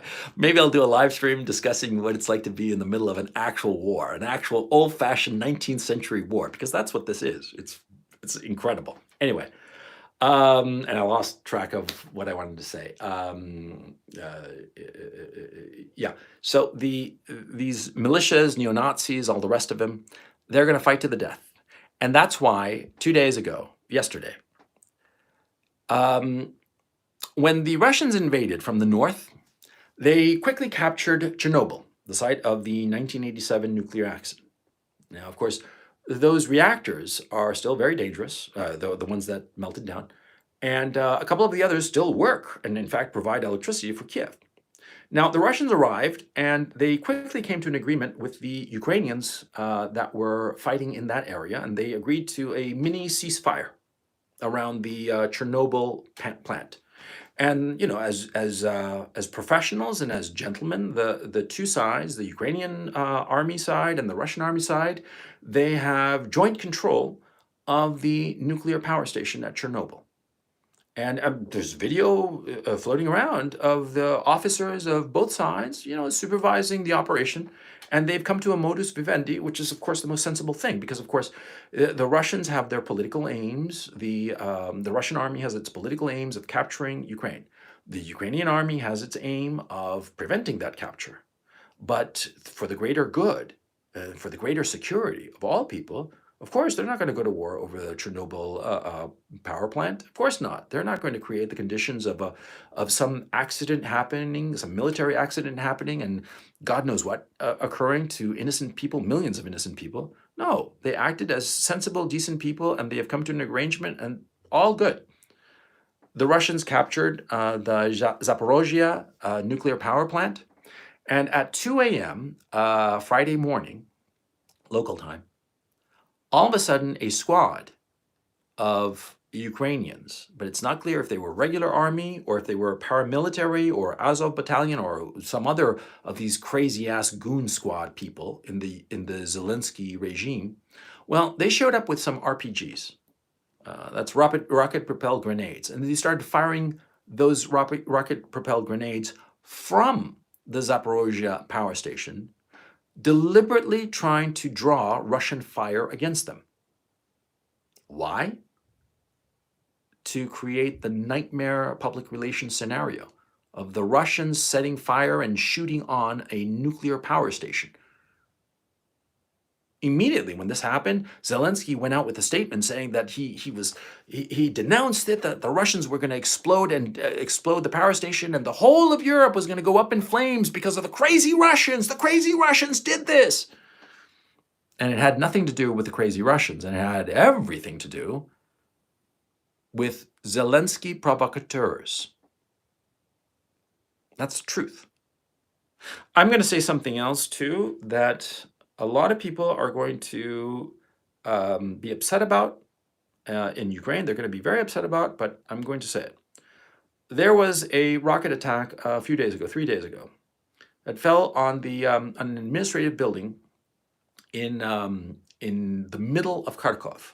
Okay, actually not too far from where I live, about a kilometer away, a little over, about a mile away, perhaps 2 kilometers. 2 kilometers. Let's put it at that. Close, right? A rocket attack that destroyed a administrative building, a government administrative building that was facing the main square in Kharkov. Now, the thing about this building is that it had no military significance whatsoever. It was just a government administrative building, and it was empty. And it was not leveled, but it suffered a huge hit.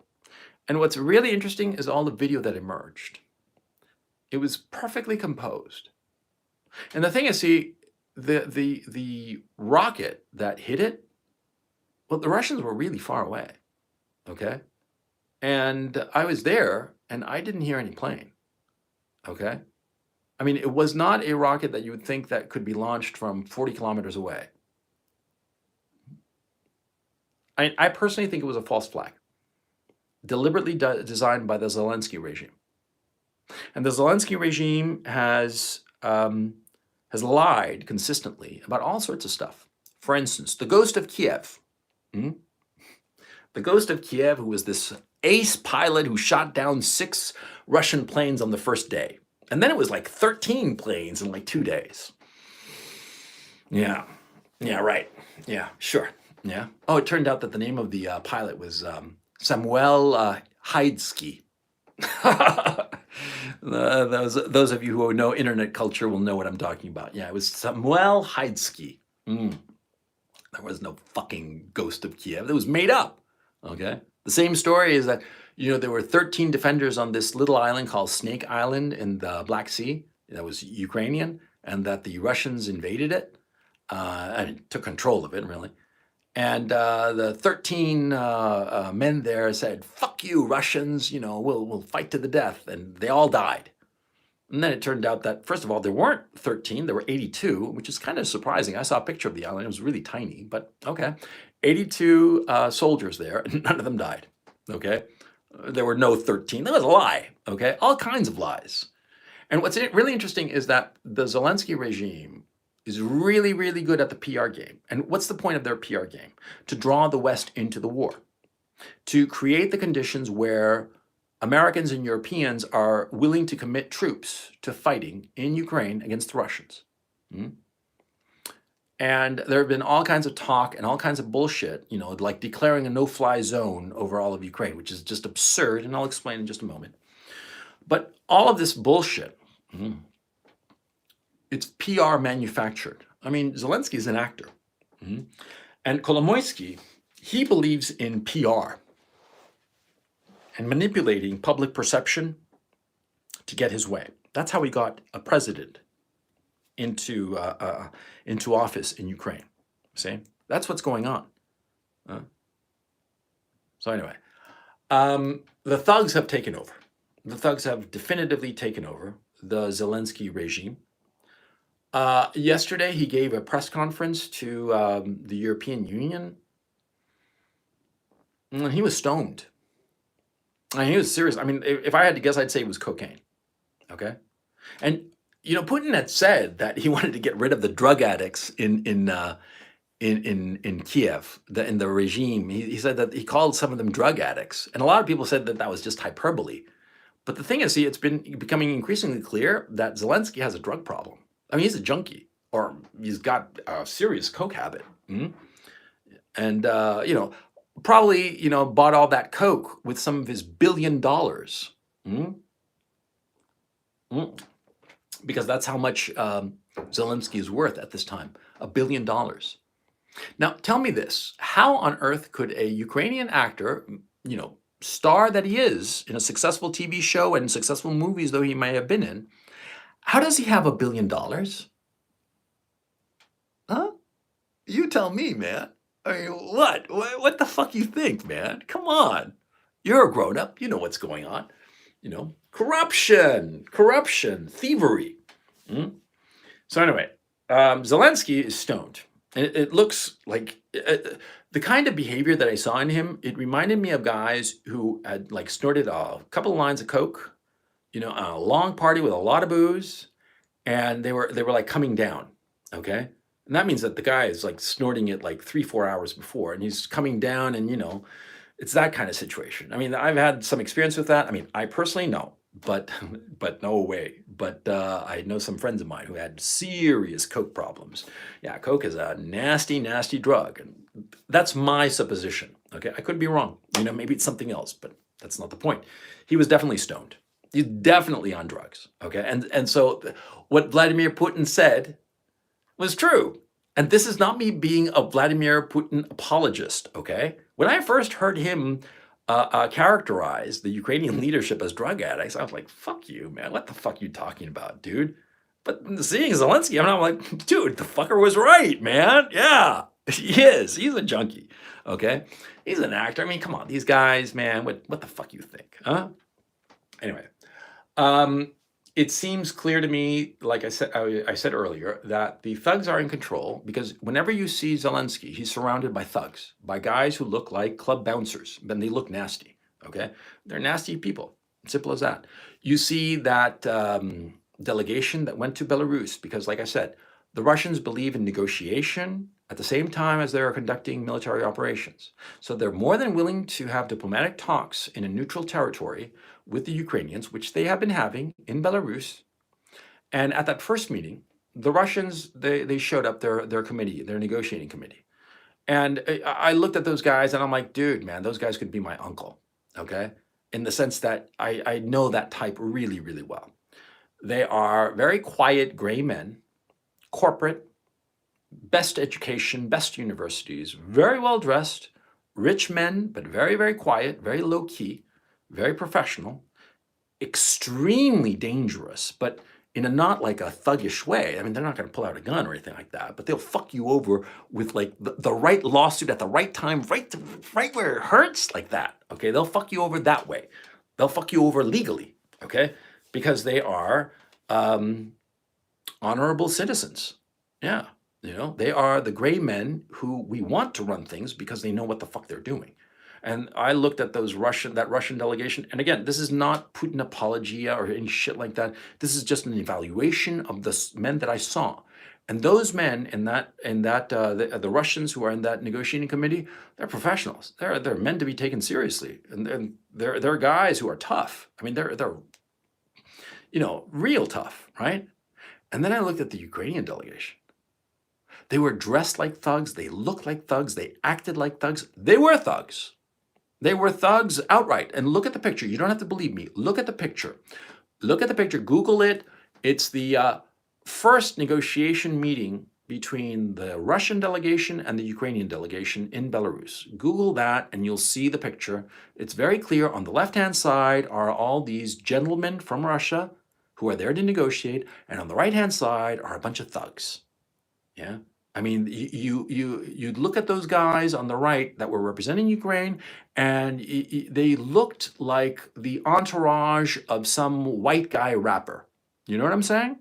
Yeah, that's what they look like. And what was really interesting about that picture was that on the left, the Russians didn't have anything in front of them, or perhaps a notebook or two to write down notes, of course. But on the right-hand side, the Ukrainian delegation, these thugs, they had their cell phones out. Now, I've been in a number of business meetings over the years, and very serious ones, some of them. And when you go into a business meeting like that, like a serious one, like, something that really heavy going down, you turn off your cell phone and pocket it. And if you're gonna, write anything, you'll have a notebook where you like quickly write some notes there. You're not gonna whip out your cell phone. You're not gonna lay it on the table on. You know why they had those cell phones on like that on the table? Because either they were recording the call or they had an open line and somebody else was listening in. And that was happening. And who do you think would be listening in? Kolomoisky, or more properly, somebody who would actually know what the fuck to do in such a situation. Somebody like, for instance, Victoria Nuland, or somebody like Anthony Blinken. That's what I think, okay? And maybe I'm totally wrong. Maybe it was like Santa Claus on the other end of that line. But, I don't really think so, Santa ain't down with ceasefire negotiations. You know what I'm saying? Santa loves everybody, and he wants to deliver toys to all the children of the world, including the Russian children, okay? But, you see what I'm saying? I'm being obviously, whatever, but come on. So anyway. Moving on. These thugs that are running things, see, they're ignorant and stupid and they're desperate. And so something that's been happening over the last week or so, I think, starting on Monday, at least on Monday, probably earlier perhaps, but what has been going on is, you see, people are fleeing the country. There's a lot of chaos going on, okay? And because of this chaos going on, people lose track of one another. I mean, like, for instance, a war is going on where you live in your state, and you have a bunch of friends there and acquaintances and whatnot, people you care about very much, and people that you're friendly with, and close friends and distant friends that you see once in a while, right? And so you're in the middle of a war zone. A war has started, and so you want to flee the area. So you're going to care about your people being your family, your closest friends, your relatives, the people that you truly care about. You're going to be working to ensure that they're okay, right? Packing up the car, getting everybody on the train station, that sort of thing. You're not going to be paying attention to your friends. You're not, because you're going to be too busy, right? Because everything is in flux. Everybody is becoming a refugee, right? It seems that under cover of this chaos, this social chaos, this movement of everybody from side to side, well, it seems that people are disappearing and really fucking awful things are happening to them. Now, I'm going to read you 3 cases that are happening, that have happened rather, okay? Because you see, the story I told you about thugs coming to look for me in my apartment on Wednesday, I could be making that up, I mean, I could just make it up out of whole cloth, I was like in my apartment and, I'm like, geez, I'm bored.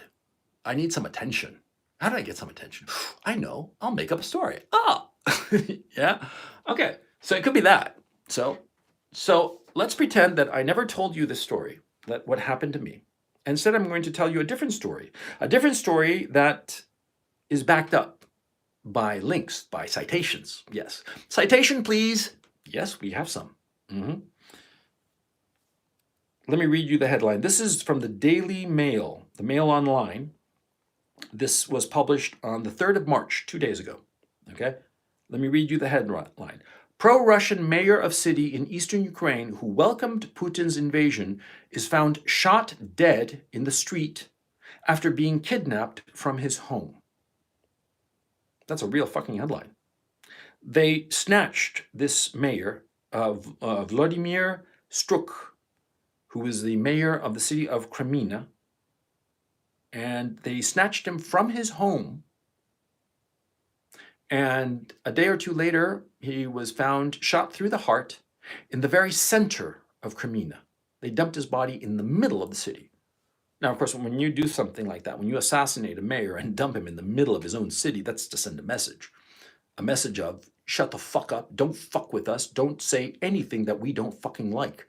That's the message that's being sent, okay? That's what they did to this poor mayor. And the city of Kreminna is a small city, 18,600 souls. Ukraine has a population of 45 million people. It has major cities, 3 major cities that have over 1 million people each. I do believe Kiev has something like 2.7, Kharkov 1.4, and Dnipro, I think like 1.1, but I could be wrong. But it's roughly along that area. It's not important, really. Kreminna is tiny. It's a small city, and without disrespecting this mayor who is dead, Mayor Struk, he was a minor politician, a minor inconsequential thorn in the side of the Zelensky regime. Do you know what an official of the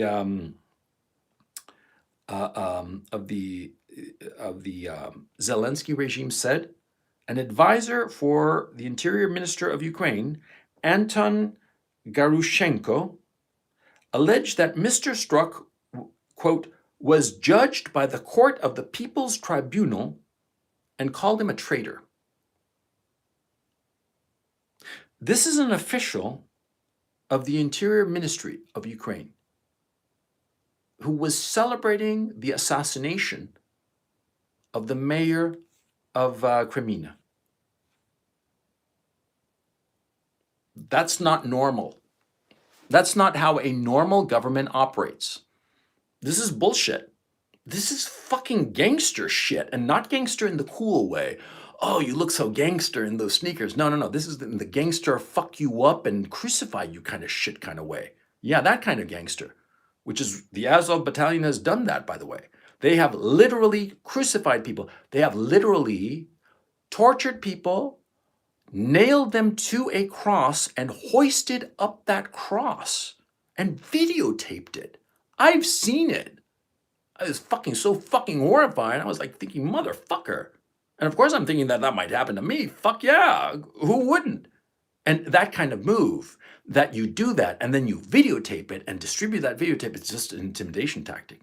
It's just to show everybody, don't fuck with us. Thugs. Pieces of shit. I'm sorry, that kind of intimidation shit, I fucking despise it. I react to it viscerally. Because I've said it before and I'll say it again, thugs like that, my old man was a bully and a bastard like that. Basically a thug. Yeah, nice suit and all, big job in finance, but a fucking thug, a fucking bully piece of shit. And that's why, as a grown man today, whenever I see this kind of attitude of bullying people, of abusing them like this, it's just a visceral hatred of that, you know? And I look at this fucker, Kolomoisky, and dude, he's the cause of this shit. He's the cause of this criminality and corruption of the Zelensky regime, that now he has lost control of it. That's the problem. He has lost control of it. These thugs are running scared, and so they are eliminating anybody who opposes them, anybody whom they consider, a quote unquote traitor, judged by the People's Tribunal. No, it's not a People's Tribunal. It's judged by a bunch of fucking thugs dressed up like fucking gangster rappers. I'm sorry, I gotta calm down, man. It just infuriates me, man. I need chat to help me out here, I mean, do you think that my outrage is justified or not? Hit me with a +1 if you think it's justified and a 0 if you think I'm like overreacting. Overreacting to the killing of some poor schmuck who never hurt anybody, huh? Who thinks that I'm overreacting? Hit 0. Or if you think that I am morally justified in my outrage at this shit, hit +1. Thank you, chat. I appreciate it. I haven't seen a single 0, so that's good to know that my chat is, you fuckers might annoy me sometimes and insult me and call me all kinds of stupid shit and coach post, which, well, coach posting I kind of like, right? But it's good to know that you're morally on the right side of the equation. Yeah, thank you. Thank you. Now, this happened to Mayor Struk of the city of Kreminna. And you can look it up. Don't take my word for anything. Look it up yourself. It's on Daily Online. It's a Mail Online, rather, dailymail.co.uk. On the 3rd of March, all you have to Google is Daily Mail, Mayor Struk, S-T-R-U-K, and you're going to find him lickety-split, okay? Then let's see the next story. Oh, yeah, the next story is fucking horrifying, man. See, a deputy of the parliament in Ukraine, Nestor Shufrik, and I'm sorry if I'm mispronouncing his name. Now, I posted this on my Telegram channel. You can find my Telegram channel. It's a link in the description. And I posted it today. You just have to scroll back a little bit from the last post. And you'll find several posts that I put about Nestor Shufrik. What happened to him was despicable. He was kidnapped by thugs. And I can't show you the picture on screen, but go to my Telegram channel and you will find it. The thugs the thug who captured him, who kidnapped him, took a selfie of himself with this poor Nestor Shufrik. And Nestor Shufrik is this balding, white-haired guy, a little bit older than me, middle-aged guy. He is a lawmaker in Ukraine's parliament, and he's pro-Russian in the sense of pro-ethnic Russian and pro-Russian language, which has been prohibited. There's been persecution of the Russian language speakers and whatnot during the last 8 years, and Zelensky was zealous about it, how he shut down news stations because of it and all the rest of it. Well, Shufrik called for he said he wanted to bring the boys back home, which is a milquetoast sentiment. No disrespect to the man, but, as uncontroversial as possible. I mean, come on, you're in a war and you think that the war is not a wise thing, and you say, no, we should end this, we should bring the boys home, we should negotiate, blah, blah. And because of this, he took a picture of a checkpoint in Kiev. Now, this is trivial, okay? He took a picture of a checkpoint because, like, for instance, in my own case, I took a whole boatload of video of different things in Kiev that were happening, military things, because they were cool, And to take a picture of a checkpoint in Kiev is trivial because it's not going to give anybody any kind of important information, military information. But because of that, the Zelensky regime thugs kidnapped him, and there is a selfie of the thug who kidnapped him holding him by the neck with a knife to his throat. I'm not kidding, man. That's what it was. And what happened to chat? Chat, are you there or are you gone? I don't know if I'm just talking to empty air or not. Hit me with a +1 if you guys can hear me, because I don't see any chat. It's like the chat just disappeared. I don't know what's going on. Well, I'll just keep on talking and assume that you guys can hear me or something. So anyway, it's a little weird, but okay. So anyway, are you there? Hello? I don't see the chat. Oh man. Oh man. Oh, there you guys are. There you are. Okay. Hit me with +1 to make sure that you can hear me. I don't know what happened. I don't know what's going on with the chat. I don't know if I winked out or what. What time is it? 7:24. And let me see the last time of this. 7:22. Did I get interrupted? You guys got to help me out, because I have no idea if you guys are actually seeing me or not. Let me go to the computer and quickly see if my live stream is on or off. Oh man, I hope I'm not off, you know? Let me just quickly check this.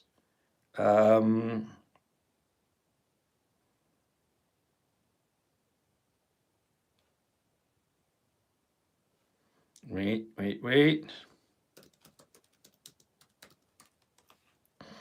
Okay, oh man, it's really fucking...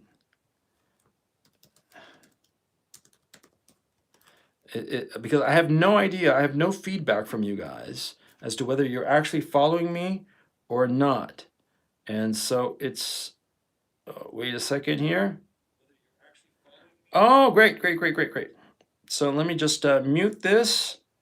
Okay, sorry about that, chat. Okay, what happened was, so that you understand, I'm doing this on my phone, and I have like a really second tier computer, laptop, that I'm using.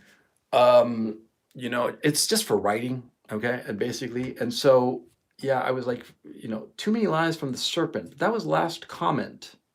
And I'm trying to figure out what's going on, if you guys can actually see me or not. I don't know what the hell is going on. Can you guys, just chat anything? Am I just, all on my own or what? What the hell? I'll get back to the topic at hand.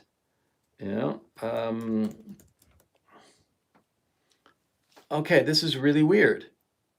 It's like all of you are gone, and I'm the only one watching this. Okay? So I don't know what to do.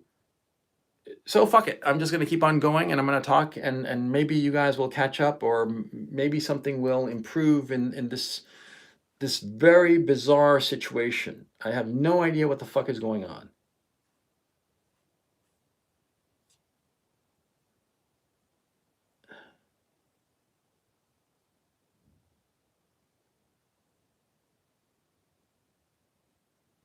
Oh man, it's like there's nothing going on.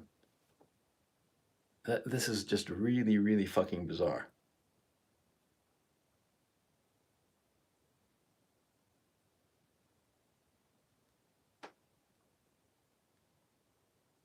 Oh, okay, chat's back. I don't know what the fuck happened, because I need sorry about this, guys, but I need yeah, I'm seeing chat scrolling like a million miles a second.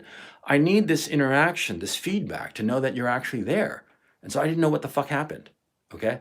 I guess it was a glitch on YouTube. Please excuse me. Obviously, it could not be helped, but I don't know how much you missed, and I once again lost track of what the fuck I was talking about, because I'm a fucking retard. Okay, yeah. Nestor Shufrik. Now, Nestor Shufrik, they grabbed him. There's a selfie that the goon grabbed that's on my Telegram channel. The goon grabbed him and held a knife to his throat and smiled for the selfie. And you can see Nestor Shufrik just freaking the fuck out, right?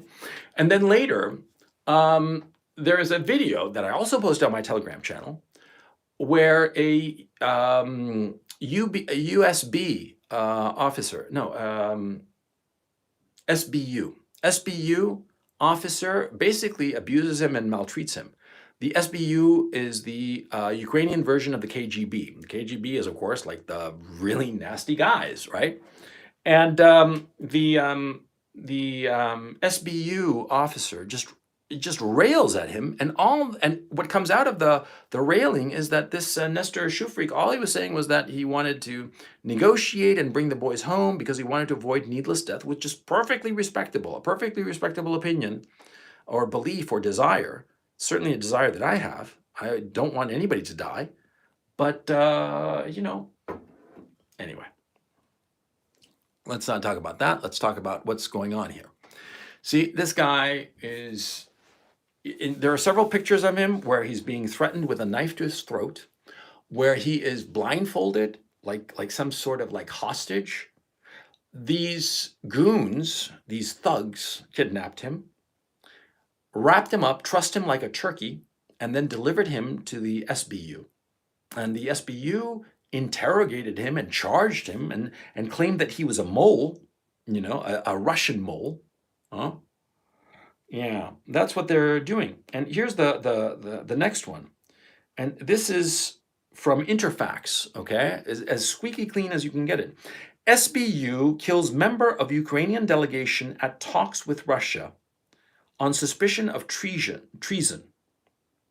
I mean, get the fuck, this is one of those thugs that was representing Ukraine in the negotiations with Russia was assassinated by the SBU. The Ukrainian Security Service, SBU, shot and killed Denis Kiryev, okay? A member of the Ukrainian negotiating team at the first round of negotiations with Russia in Belarus. They shot him while attempting to detain him. And that's something, huh? Okay, they shot him while trying to detain him. Ukrainian parliamentarian Alexei Honcharenko said, quote, during an attempt to detain Denis Kiryev, a member of the Ukrainian negotiation delegation, the Ukrainian Security Service shot and killed him. He was suspected of high treason. So great, if you get suspected of high treason, you get the bullet. Yeah, fuck the rule of law. Fuck this whole, trial by jury or any shit like that. Just shoot them all. Kill them all. Let God sort them out. That seems to be the motto here. Now, why am I highlighting these three cases? There are rumors that a lot of people have disappeared, been shot, been whatever, over the last week or so. And I pointed out this mayor, Vladimir Struk, who, and I mean no disrespect to his family, certainly not his family, and no disrespect to his memory, but he was a very minor politician. I mean, in the scheme of things, he was trivial. I mean, a mayor of a city of 18,000 people, very respectable, but again, in the scheme of things, very small. In my own case, I am a YouTuber with a combined 350,000 subscribers, and I did a video that was repackaged in Russian and added some commentary, and that video went viral all across Russia and Ukraine and apparently Poland, actually around the world, right? And so some thugs showed up at my home, my actual home, okay, looking for me. So what the fuck you think is going on? If they're looking after a microscopic e-celebrity, if they're going after mayors of tiny little burgs, if they are assassinating their own negotiators, what the fuck you think is going on, man? What's going on? These thugs are like rats on a sinking ship, and they're getting desperate. And they're lashing out at whoever they can because they know they can't beat the Russians, and they're terrified of the Russians because the Russians have said, you're dead men. And deservedly so, and especially the way that they're acting now. You see, Kolomoisky put these thugs as the muscle. And he used these thugs. He put them there deliberately and used these thugs to control Zelensky and have Zelensky implement the policies that he wanted, that Kolomoisky wanted. And now that the situation is deteriorating in Ukraine, these thugs are realizing that they're on a sinking ship and they're lashing out, and they're broken away from Kolomoisky. This is my belief, and we will only find out when this is all over. They are lashing out. They are going after anyone that they perceive as an enemy, anybody that they can reach, that they can grab. Because this is what happens with bullies, with thugs. When they come across a stronger force, they knuckle under, right? But then they lash out at somebody weaker. Now, I know this for firsthand experience for the reasons I explained before. Okay? The old man, my old man, was a fucking pathetic little piece of shit bully. And because of that, because he was a chicken shit faggot coward who couldn't stick up for himself and stand up to bigger men than him, he would lash out at me, a little kid. And so that's why, as a grown man, I don't punch down. I don't fuck with little kids. I punch up. If this faggot Kolomoisky, whatever the fuck his fucking faggot ass name is, if this piece of shit wants to throw goons my way, no problem. I prefer to die with dignity than to watch what's happening. And why am I so adamant about this? It's very simple. You see, these thugs that are currently running Ukraine, and they probably essentially have Zelensky drugged up all the time so that they can control him easier. And so they can carry out these false flag operations, these attacks, drawing the fire of the Russians in such a way that it will inevitably lead to deaths among the Ukrainian civilian population and the destruction of Ukraine. See, these people have to be removed because they are going to lead to the destruction of Ukraine because the war is over. For all practical purposes, the Russians have already won. The Russians won, 4 or 5 days ago, okay? And now it's just basically, executing the win. It's over, okay? But these gangsters, these thugs, these truly evil people who have control of the government, well, these people, they are going to drag down Ukraine. They are rats pulling down the Ukrainian people, drowning them. And they will destroy Ukraine. And on top of that, some of them, some of the videos of them are just scary because they're insane. I mean, and I say this, I'm not saying this hyperbolically, okay? I'm not saying that they are crazy people. Like a lot of people in the West say that, Putin is crazy. No, he's not crazy. He's very, very sane, very, very rational. And what he did was completely rational. Had I been in Vladimir Putin's shoes, I would have invaded Russia, I would have invaded Ukraine maybe 4 or 5 years ago, at least. Frankly, I mean, that's how provocative so much of the last few years has been, okay? And so, and I'm saying this sincerely, and I do not mean any disrespect to the Ukrainian people, but looking at it cold-bloodedly, rationally, even-handedly, the provocations were too much, and the risk is too much.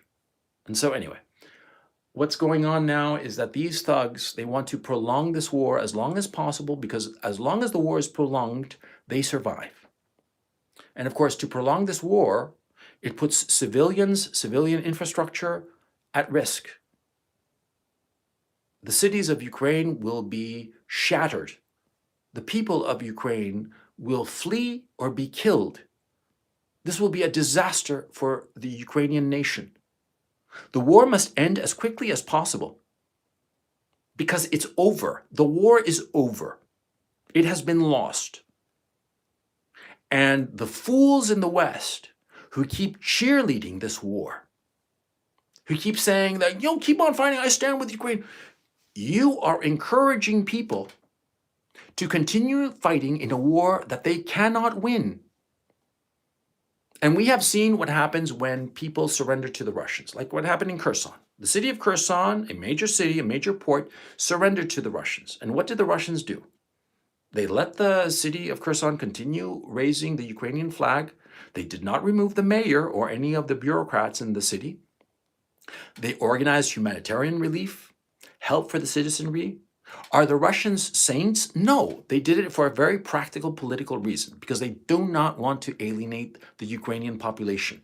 That's why they did it. It's not that they're saints, they're simply practical. okay? But if practicality gets a good humanitarian result, fine. It doesn't matter the motivation. The result is what matters. And the Russians, for pragmatic political reasons of their own, have decided that they are going to treat the citizenry of Ukraine as gently as they possibly can because they do not want to have an antagonistic population. That's fine by me. If bad motivations lead to positive results, fine, you know. But the thing is, see, a lot of people think the converse, that, see, good motivations might lead to horrifying consequences, and that's acceptable. You know, the honor of Ukraine, we fight to the death, we fight to the last building and the last man and the last woman and the last child. It seems very noble, right? But the thing is, see, the people making these calls are rats. They're thugs. They're criminals. Kolomoisky and all his goons. Goons that he has lost control over, who have taken over the government. That's my belief at this time. And the evidence that I've shown you of these 3 individual cases, and you could say, oh, that's anecdotal. Dude, come on. You know, when you see people being assassinated and celebrated by the government, bureaucrats, mayors being assassinated, and the bureaucrats in the Ministry of the Interior celebrate it, it's not anecdotal. The government is criminal. The Zelensky regime is criminal. And that's a fact. And so we have to ensure that these criminals are expunged. Yes. Because these criminals, I mean, you see some of their videos and they're psychopaths. And these people do not care at all for the lives of the Ukrainians. If it means that 10 Ukrainians die so that they can live another day, they will do that. That's how evil these people truly are. They're criminals. They're thieves, murderers, rapists. They're the worst sort of people, and they are running the Ukrainian government, and the West is supporting these people. You who are in the West today, you are supporting a criminal regime, a literal criminal regime. This is what they are doing. They are throwing away the lives of Ukrainians so they can save themselves. And so I'm begging you who are listening to me, recognize what's going on. Don't be sucked in by this bullshit narrative. That's all smoke and mirrors. It's all bullshit. It's all lies. And we've seen these lies countless times. The ghost of Kiev, the 13 sailors, all the rest of it. The false flag operation, the provocation at the Zaporozhye power station. All of this leads to the same conclusion. These people will do anything to manipulate the West into joining in this war. And this war cannot be won by the West. Because the Americans and the Europeans, they don't care that much about Ukraine, but for the Russians, it's existential. They will go to the mat over Ukraine. They will go all the way, and they've said so. Vladimir Putin, on the very day that this invasion started, he said, any outside interference will be a declaration of war to Russia. He's not fucking around. He's a man of his word. And he says that, you know, you do this and I'm going to fuck you up. He means it. And even if you beat him, it's going to cost you so much that is it really worth it? Huh? And that's quite aside from the fact that the Zelensky regime is not this squeaky clean, oh, they're so shiny and pretty and heroic and all this bullshit. No, they're criminals. Do you understand me? Hit +1 if you understand me. If you understand me, hit me +1. If you don't understand me, just wink out. Just drop the stream and go away. Because come on, man. I mean, it's so fucking obvious. Thank you, chat. I appreciate it. You know, because it's so fucking obvious that these people are the worst sort of people. And they've got to these positions of power by a series of events, by the ambition of an oligarch who wanted to be president and he got BTFO'd. And so he found a puppet in Zelensky, an attractive, good-looking, charismatic puppet, but a puppet nevertheless. And Kolomoisky is pulling the strings, and all of Ukraine is suffering because of it. And now Kolomoisky has clearly lost control, but he doesn't care. He's in Switzerland with his 3 passports. Maybe I'm pissed off because I only have 2 passports. Maybe I feel like less of a man. But at least my kids have 3 passports. Anyway, I mean, I have to get some levity into this because, it's just so depressing. I truly love Ukraine. I live here. They're lovely, lovely people. Mhm. And it so hurt me to realize and discover that many people in Ukraine consider me a traitor because of my realistic assessment of the Ukraine situation at the beginning of this war. It truly pains me. Mhm. Because I want only the best for Ukraine. I have no incentive. And quite frankly, like I said, I have 2 other passports of other countries that are not Ukraine. I can live anywhere. Okay? My Chilean passport has been called the Swiss Army knife of passports. I can literally travel to every country on the planet on my Chilean passport. Yeah, even North Korea. I looked into it. Yeah. It's a great, great passport, much better than the American or the British or the European. Mhm. Because I can go to places that Americans and Europeans can't. Iran, North Korea, Cuba, awesome, right? I don't need to live in Ukraine, is my point. But I like living in Ukraine. I like the Ukrainian people, even though I don't speak the language. They've always been so kind to me and so welcoming. I don't want to see them suffer needlessly. And especially, I don't want to see them suffer because they follow a regime of criminals. Because if they followed a government, a leader, or a group of leaders who were men of principle and honor and dignity, I wouldn't be making this live stream, quite frankly. I would say, yes, follow those leaders because they are decent, good, honorable men. And if that means, Ukraine is destroyed on a principle of moral dignity, okay, it's a huge price to pay, but I would understand it.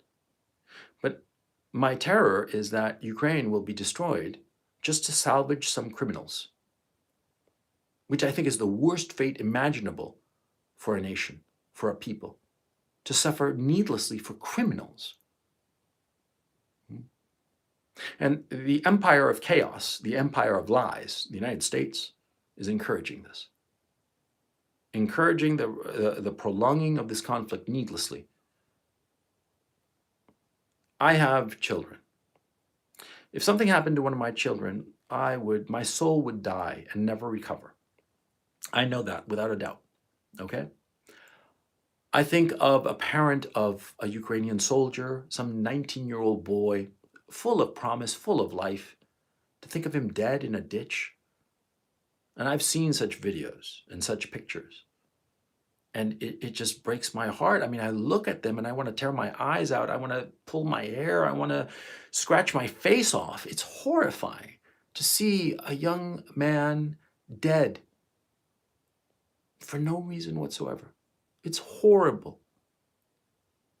As an older man now, because I'm middle-aged, I look at that loss and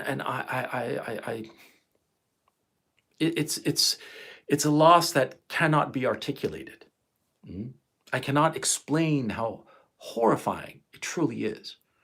And I hope, and I truly mean this, and I hope that you never experience such a loss. I pray to God that I never do. I would not survive it, quite frankly. And so I think of the mothers and the fathers and the brothers and sisters of such young men who die for nothing in this conflict. Because there's nothing to be won. It was a horrible, horrible miscalculation and deception by cruel people. And I've discussed them in other videos, and I will discuss it again in future videos.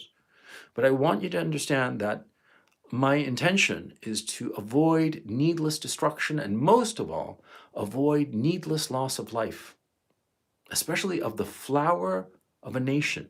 Because these young boys, these 19-year-old soldiers, they are the flower of a country.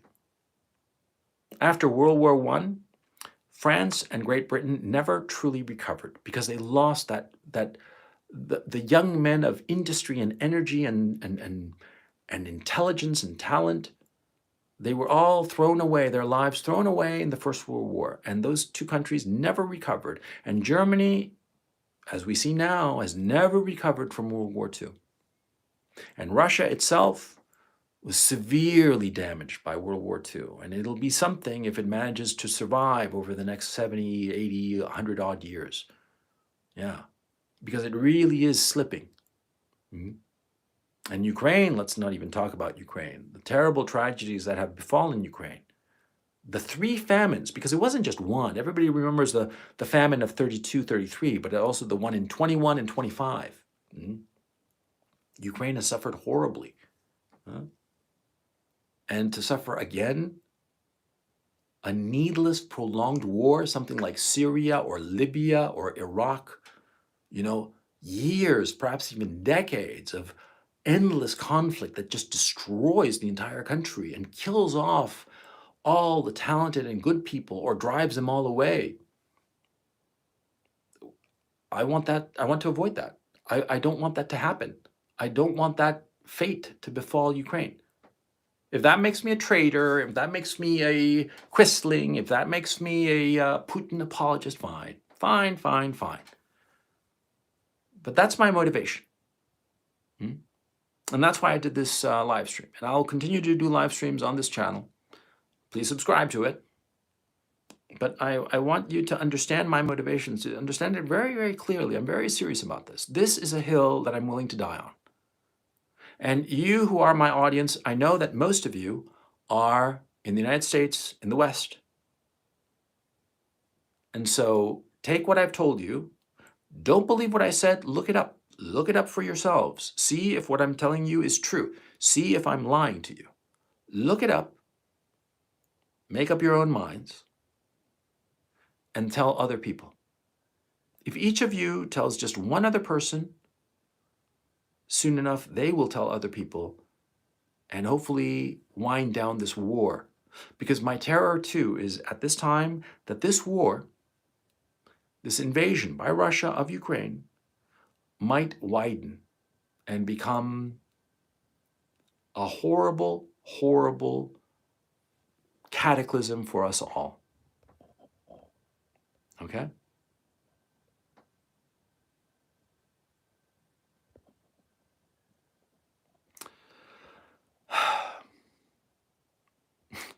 And some here in the chat say that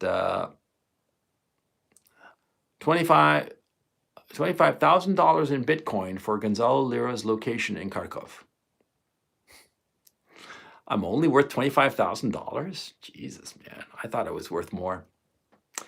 Take it easy, guys.